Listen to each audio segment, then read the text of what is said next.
Can you imagine watching your favorite team make moves so bold they either catapult them to glory or send them spiraling into basketball purgatory? Chicago Bulls fans, buckle up, because we're about to dive deep into the most electrifying trade scenarios swirling around your beloved franchise right now. These aren't just rumors floating in the basketball ether. These are legitimate possibilities that could reshape the Bulls' destiny in ways that'll have you either celebrating in the streets or questioning everything you thought you knew about smart roster construction. The Anfernee Simons conundrum: genius or redundancy? Let's start with the deal that's got Bulls Twitter buzzing harder than a game-winning buzzer beater. Anfernee Simons, Portland's dynamic scoring guard, could land in Chicago through a three-team dance that would send Kevin Huerter and Julian Phillips packing, along with 2 second-round picks from Atlanta, while the Hawks snag Cam Johnson in return. Sports Illustrated floated this scenario, and initially it seems like Boston would laugh it off the table. But here's where it gets interesting. This move would catapult the Celtics fully under the luxury tax threshold, giving them financial flexibility they desperately need. Huerter proved his worth during his Bulls stint after the deadline, showing he can contribute meaningful minutes when given the opportunity. However, there's a massive elephant in the room that Bulls management needs to address before even considering this move. If you're bringing in Simons, a ball-dominant, offense-first guard, while keeping Coby White, you're essentially creating a backcourt logjam that could stunt everyone's development. Picture this rotation: Simons, White, Ayo Dosunmu, Josh Giddey, and Tre Jones. That's an army of guards fighting for touches and minutes in a system that can only feature so many ball handlers effectively. The move only makes sense if it's the first domino in a larger restructuring plan.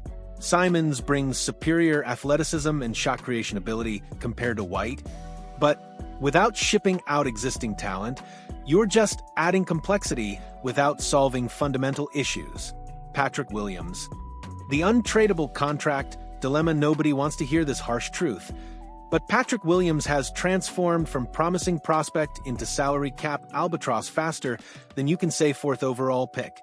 His 4-year, $72 million extension looks more catastrophic with each passing day, especially when you consider he's averaging single digits in scoring while providing mediocre defense at best.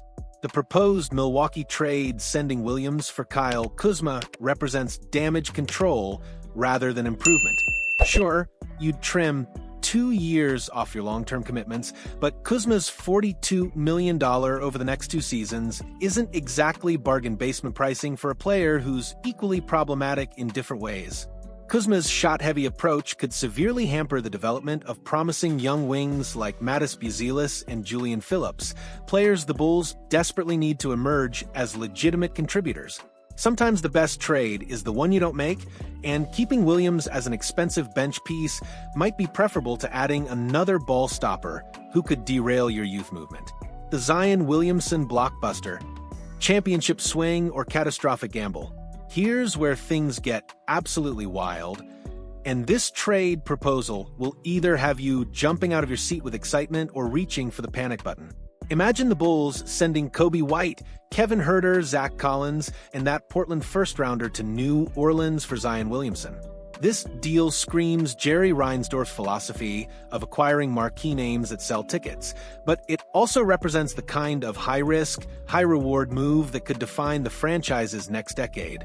When healthy, Zion remains one of the NBA's most unstoppable forces, a physical specimen who can bulldoze through defenses and create highlight reel moments that energize entire arenas. The timing makes sense from New Orleans' perspective too. They just drafted Yves Missy, and having 2 players who operate in similar offensive spaces could create spacing nightmares. Trading Zion would free up significant salary cap space while acquiring proven rotation players and draft assets. From Chicago's standpoint, this represents the ultimate boom or bust scenario.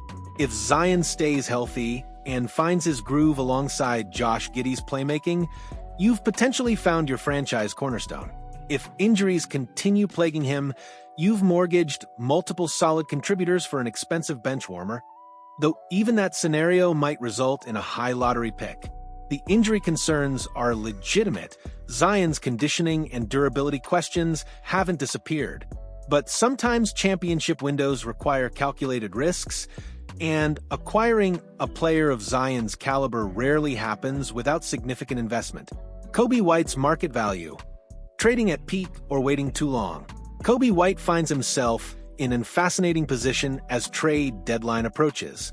His breakout season established him as a legitimate NBA starter, but the Bulls might be repeating their historical pattern of holding assets 1 year too long before cashing in. The proposed Minnesota deal involving Donte DiVincenzo and Rob Dillingham for White represents intriguing value for both sides. The Timberwolves get a proven scorer who can immediately contribute to their championship aspirations, while Chicago acquires a promising young guard still on his rookie deal plus additional shooting depth. Dillingham showed tantalizing flashes during Summer League, displaying the kind of scoring creativity that could flourish in Chicago's developmental system. Pairing him with Giddey creates an intriguing backcourt foundation for the future, while DiVincenzo provides veteran leadership and reliable three-point shooting. The question becomes whether Minnesota values win-now contributions over long-term potential.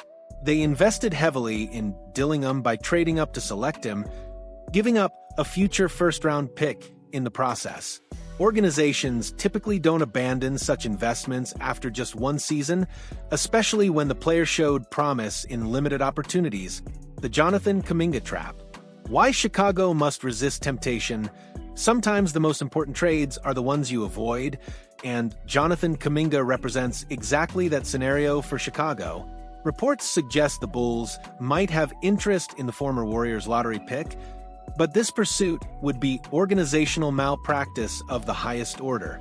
Kuminga's projected salary demands of $25 to $30 million annually would require significant salary matching, likely involving Coby White's $12.5 million contract. While Kuminga possesses tantalizing physical tools and developmental upside, adding him would create a logjam at the wing position that could stunt the growth of Buzelis and other young prospects. The Bulls need to prioritize player development over splashy acquisitions that look good on paper but create rotation complications. Buzelis, Phillips, and even second-year players need consistent minutes to reach their potential, and adding another young wing requiring significant investment doesn't align with smart roster construction. The bigger picture. Building for sustainable success, these trade scenarios reflect the crossroads facing Chicago's front office. Do they continue accumulating young talent and draft picks while embracing a longer rebuilding timeline? Or do they make aggressive moves to accelerate their competitive window? The Zion trade represents the latter approach, a franchise-altering gamble that could either establish Chicago as a playoff contender or set them back multiple years. The other deals fall into the asset management category, shuffling pieces without fundamentally changing the organization's trajectory. Smart teams identify their core philosophy and make decisions that align with long-term vision rather than reacting to short-term pressures. For Chicago, that means determining whether Josh Giddey and their young prospects represent a foundation worth building around or pieces to be traded for more established talent. The next few months will reveal which direction the Bulls choose, but these trade scenarios provide fascinating glimpses into the possibilities awaiting one of the NBA's most storied franchises. The trade deadline approaches faster than you think, and Chicago's decisions over the coming months could define the franchise for years to come. Which of these deals excites you most, and which ones would you run from faster than a fast break? Drop your thoughts in the comments and smash that like button, because Bulls fans deserve to have their voices heard in these crucial franchise-defining moments.